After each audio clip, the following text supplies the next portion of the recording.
കേരളത്തിലെ ആരോഗ്യരംഗം സമ്മിശ്രമാണ്. രണ്ട് മേഖലയും, പൊതുമേഖലയും സ്വകാര്യ മേഖലയും ഈ രംഗത്ത് കോൺട്രിബ്യൂഷൻ നടത്തുന്നുണ്ട്.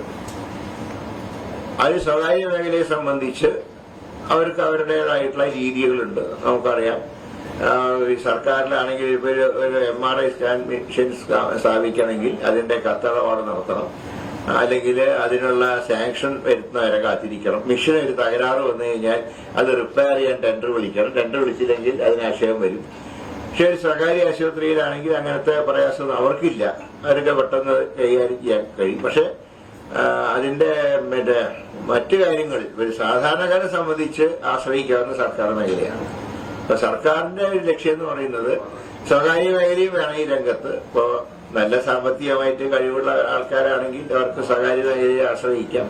പക്ഷെ ഗവൺമെന്റ് ലക്ഷ്യമിടുന്നത് ആ സ്വകാര്യ മേഖലയോടൊപ്പം ഓടിയെത്തുക. സ്വകാര്യ മേഖലയെ നമ്മൾ ആക്രമിക്കുകയല്ല, സ്വകാര്യ മേഖലയെ അവരവരുടെ വഴിക്ക് പോട്ടെ. സർക്കാർ ആശുപത്രിയിൽ അവരോടൊപ്പം അവരെ കവർ ചെയ്യുന്നൊന്നും ഞാൻ പറയുന്നില്ല. അതിന് ഒരുപാട് പരിമിതികൾ ഞങ്ങൾക്കുണ്ട്. ഇപ്പോൾ തന്നെ ഇപ്പോൾ എല്ലാവർക്കും അറിയാം, 30-ാം തീയതി PG എക്സാമിനേഷനാണ്.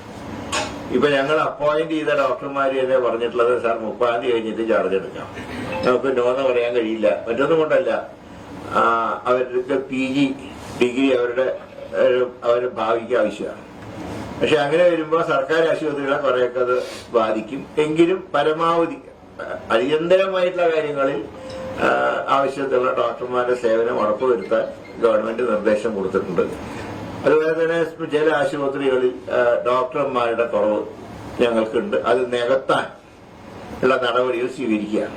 ഇപ്പോ ഇന്ന് ഞാൻ തൊടുപുഴ ആശുപത്രിയിൽ പോയിരുന്നു. ആശുപത്രിയിലെ കണ്ട് ഡോക്ടർമാരുടെ അഭാവം കാര്യമായിട്ട് അവിടെയുണ്ട്.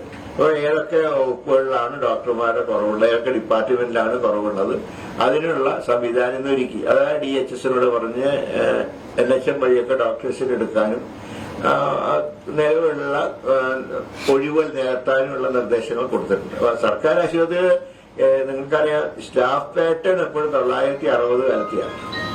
960 കാലഘട്ടം എന്ന് പറഞ്ഞാൽ അന്ന് കരിവണ്ടി ഉണ്ടായിരുന്ന കാലത്താണ്. ഇപ്പൊ വന്ദേ ഭാരതിലെത്തി. പക്ഷെ ഞങ്ങളുടെ സ്റ്റാഫ് പാറ്റേൺ എപ്പോഴും കാര്യമായിട്ടുള്ള മാറ്റം ഉണ്ടായിട്ടില്ല.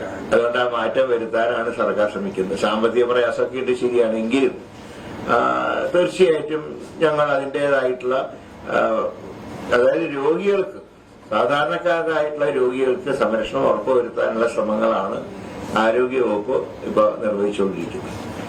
അപ്പൊ ഞാൻ പറയുന്ന മറ്റൊന്നുമല്ല, ഹെൽത്ത് ഇൻഷുറൻസിന്റെ കാര്യത്തിൽ മാധ്യമങ്ങൾക്ക് ഉൾപ്പെടുത്തുന്ന കാര്യത്തിലൊക്കെ ഞങ്ങൾക്ക് വളരെ സന്തോഷമുള്ളൂ. സർക്കാരിന്റെ വിവിധ പദ്ധതികളുണ്ട്. അതൊക്കെ നമുക്ക് ചർച്ച ചെയ്ത് ഏതെല്ലാം കാര്യങ്ങളിൽ പത്രപ്രവർത്തകർക്ക് അവരുടേതായിട്ടുള്ള സുരക്ഷിത ഉറപ്പാക്കാൻ കഴിയും. മാധ്യമങ്ങൾ ഞങ്ങളെ വിമർശിക്കുന്നതാണെങ്കിൽ പോലും വിമർശനവും ഒരു ആവശ്യമാണ്.